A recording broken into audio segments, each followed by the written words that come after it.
untuk berbincang mengenai bagaimana sebetulnya kenaikan cukai rokok tahun 2021 di beberapa waktu yang akan datang, bagaimana sebetulnya reaksi dari industri sudah terhubung melalui aplikasi Zoom Bapak Hananto Wibisono, juru bicara Aliansi Masyarakat Tembakau Indonesia atau AMTI. Selamat pagi Pak Hananto. Selamat pagi, Mas. Ya, terima kasih sudah bergabung bersama kami Pak Hananto di Market Review. Sehat selalu ya Pak. Siap. Selamat. Ya. Baik, ya Pak Hananto, keputusan cukai rokok tahun 2021 menurut kabar yang kemudian beredar akan keluar di pekan ini. Tanggapan industri sejauh ini seperti apa Pak Hananto? Baik, terima kasih, Mas. Selamat pagi buat pemirsa IDX Channel yang saya hormati. Semoga di pagi ini juga Bapak Presiden juga memantau dari Istana Presiden, sehingga kami juga bisa menyampaikan wacana kenaikan cukai rokok di 2021 itu kami harap betul-betul ditimbang betul di masa pandemi ini. Jadi kalau wacananya akan diumumkan di di pekan ini, tentunya dari kami masyarakat tembakau akan berharap kenaikan ini sudah betul-betul dipertimbangkan secara komprehensif. Artinya dengan mempertimbangkan kelangsungan industri tembakau untuk kedepannya. Kira-kira begitu, Mas. Baik, ya Pak Hananto, bagaimana sebetulnya komunikasi ataupun mungkin lobby-lobby yang dilakukan oleh asosiasi pada saat wacana mengenai kenaikan cukai rokok untuk tahun 2021 ini muncul ke permukaan. Seintens apa komunikasinya sehingga kemudian yang kita dapatkan bahwa ya tetap akan kotok palu gitu di tahun 2021 cukai rokok akan tetap naik. Jadi begini, Mas, kami di masyarakat tembakau tidak melakukan lobby ya. Jadi apa yang kami sampaikan atau kami upaya komunikasi yang dilakukan oleh masyarakat tembakau itu satu melalui surat dengan menyampaikan fakta hari ini, artinya di tahun ini seperti apa dinamikanya.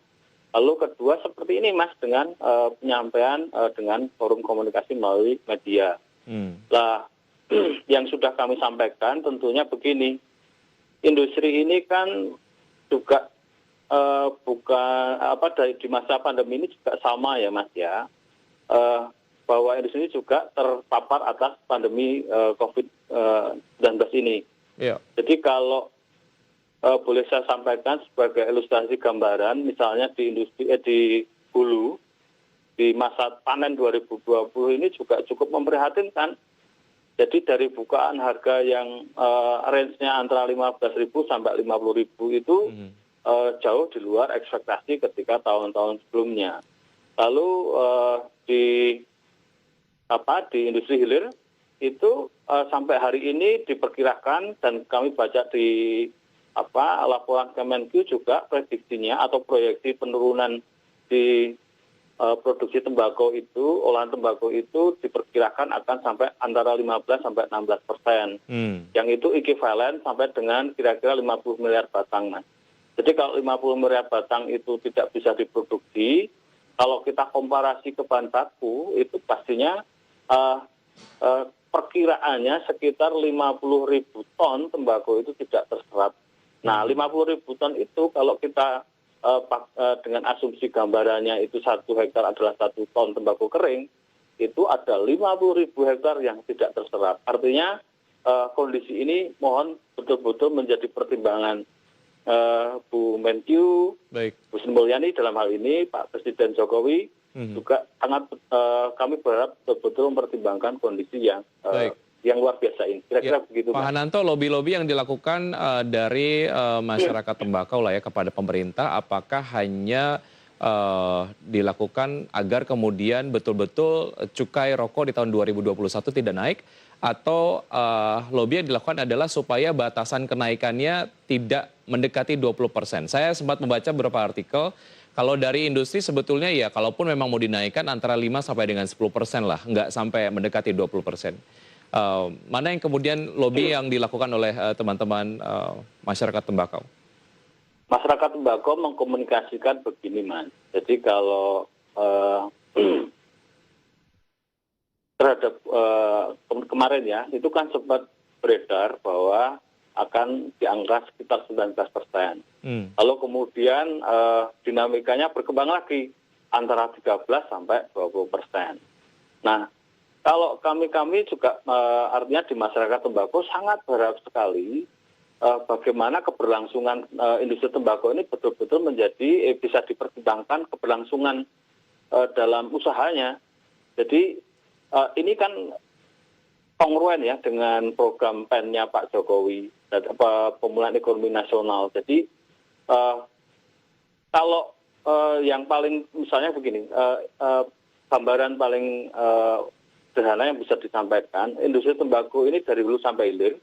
Kalau bisa saya deskripsikan untuk industri tembakau yang di olahan tembakonya itu ada sigaret kretek tangan. Nah, di sigaret kretek tangan ini melibatkan banyak tenaga kerja.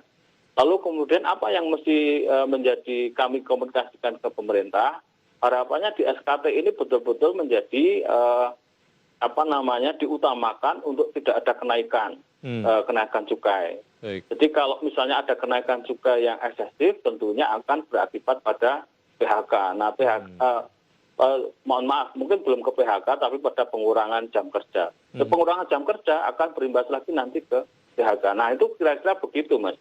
Baik. Yang perlu kami sampaikan. Artinya yang diprioritaskan adalah bagaimana caranya agar cukai rokok di tahun 2021 ini tidak naik begitu ya. Belum Ya, ke akhirnya besaran yang kemudian diharapkan lah dari teman-teman masyarakat tembakau. Nah, sedikit menambahkan, Baik. kami juga seperti yang disampaikan Bu Sri Mulyani, kalau tahun depan itu juga tahun 2021 dalam artian itu menjadi tahun penuh ketidakpastian. Apakah ini akan segera membalik, artinya membaik ya dalam artian secara ekonomi. Nah, itu tentunya yang menjadi kami berharap kenaikan cukai itu betul kalau kenaikan cukai itu rutin setiap tahun naik. Kami memahami hal itu. Yeah. Tetapi tahun 2020 itu adalah tahun luar biasa. Jadi kemarin tahun luar biasanya itu dua luar biasa, Mas. Jadi sudah kemarin ada kenaikan yang double digit yang cukup besar, rata-rata 23% dengan HJE 35% itu cukup memukul di dinamika di industri hasil tembakau. Lalu yang memang di luar batasan kita, tiba-tiba di 2020 awal itu ada pandemi corona. Nah ini bukan artinya kami itu tidak nawar itu ya, artinya kalau misalnya anak itu anak bengal yang tidak mau diatur, tapi kami menyampaikan bahwa kondisi 2020 itu betul-betul luar biasa, makanya ya betul-betul ada extra ordinary untuk betul-betul bagaimana kita menjaga semua keberlangsungan usaha ini betul-betul bisa dijaga. Kira-kira gitu, Mas. Ya, Pak Nanto masih ada satu segmen, kita akan lanjutkan usaha jeda berikut ini dan pemirsa tetap di Market Review, usaha jeda kami akan segera kembali.